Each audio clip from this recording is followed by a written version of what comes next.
मरने के बाद आत्मा रहता है और कोई कहता है कि नहीं रहता।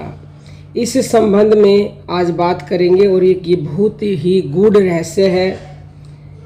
यह प्रश्न जब यमराज से नचिकेता ने किया तो यमराज ने इस विषय को टालना चाहा और नचिकेता से कहा कि तू कोई दूसरा वर मांग ले, क्योंकि यह विषय अत्यंत गूढ़ है और देवताओं को भी इस विषय में शंका हो जाया करती है।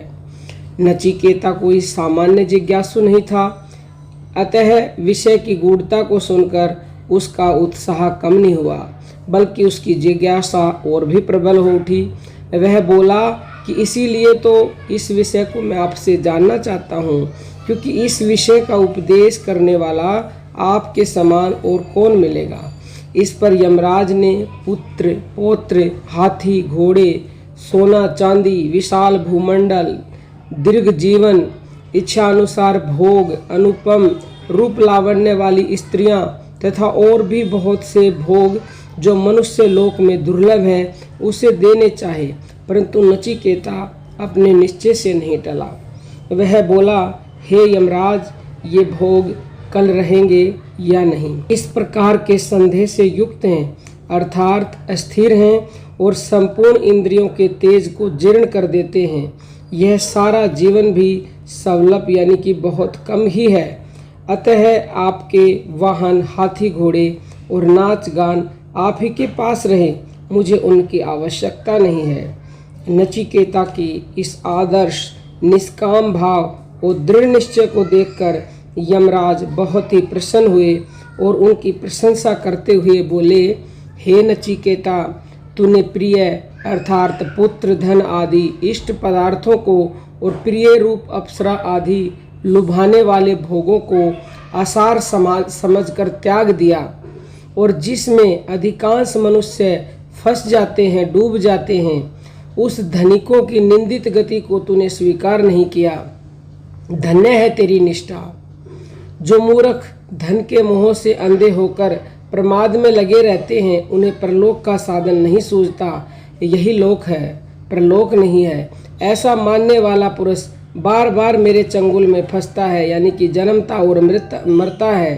हे प्रियतम, संयमक ज्ञान के लिए कोरा तर्क करने वालों से भिन्न किसी शास्त्र आचार्य द्वारा कही हुई यह बुद्धि जिसको तुमने पाया है, तर्क द्वारा प्राप्त नहीं होती। आहा, तेरी धारणा बड़ी सच्ची है।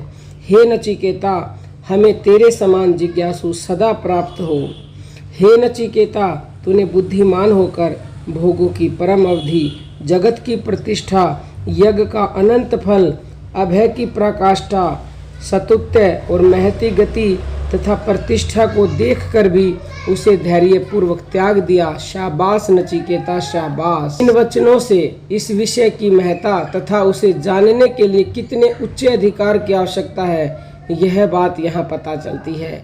इस प्रकार नचिकेता की कठिन परीक्षा और उसे उसमें उत्तीर्ण पाकर यमराज ने उसे आत्मा के स्वरूप के बारे में उपदेश दिया। वे कहते हैं कि यह नित्य चिन्मय आत्मा न जन्मता है न मरता है। यह न तो किसी वस्तु से उत्पन्न हुआ है और न स्वयं ही कुछ बना है, अर्थात न तो यह किसी का कार्य है, न कारण है, न विकार है, न विकारी है।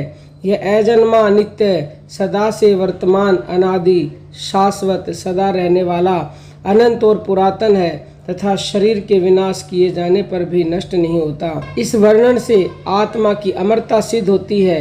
वे फिर कहते हैं, यदि मारने वाला आत्मा को मारने का विचार करता है और मारा जाने वाला उसे मरा हुआ समझता है, तो वे दोनों ही उसे नहीं जानते, क्योंकि यह न तो मारता है और न मारा जाता है। आगे चलकर यमराज उन मनुष्यों की गति बताते हैं जो आत्मा को बिना जाने हुए मृत्यु को प्राप्त हो जाते हैं। वे कहते हैं, अपने कर्म और ज्ञान के अनुसार कितने ही देहधारी तो शरीर धारण करने के लिए किसी देव, मनुष्य, पशु पक्षी आदि योनियों को प्राप्त होते हैं, और कितने ही स्थावर भाव यानी कि वृक्ष आदि योनि को प्राप्त होते हैं। इस बात से भी पुनर्जन्म की सिद्धि होती है।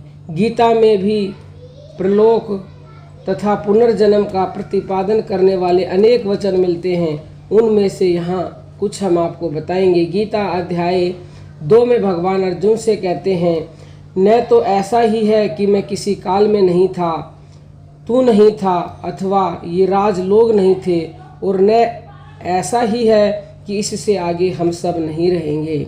जैसे जीवात्मा की इस देह में बालकपन, जवानी और वृद्धावस्था होती है, वैसे ही अन्य शरीर की प्राप्ति होती है। उस विषय में धीर पुरुष मोहित नहीं होता। जैसे मनुष्य पुराने वस्त्रों को त्याग कर नए वस्त्रों को ग्रहण करता है, वैसे ही जीवात्मा पुराने शरीरों को त्याग कर दूसरे नए शरीरों को प्राप्त होता है। हे परंतप अर्जुन, मेरे और तेरे बहुत से जन्म हो चुके हैं, उन सब को तू नहीं जानता, किंतु मैं जानता हूँ। अभिप्राय यह है कि आत्मा न कभी मरता है, न कभी मारा जाता है। वह अजर अमर अविनाशी है और वह हर जगह रहता है, हर समय मौजूद है। बस आपको ज्ञान होना चाहिए उस आत्मा का। जिसे आत्मज्ञान हो गया वो ये प्रश्न कभी करता ही नहीं है।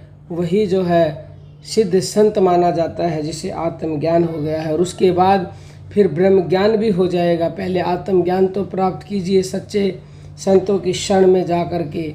कोई भी आपका प्रश्न हो तो व्हाट्सएप पर पूछ सकते हैं 9958515054 पर। यूट्यूब पर पोस्ट पूछ सकते हो।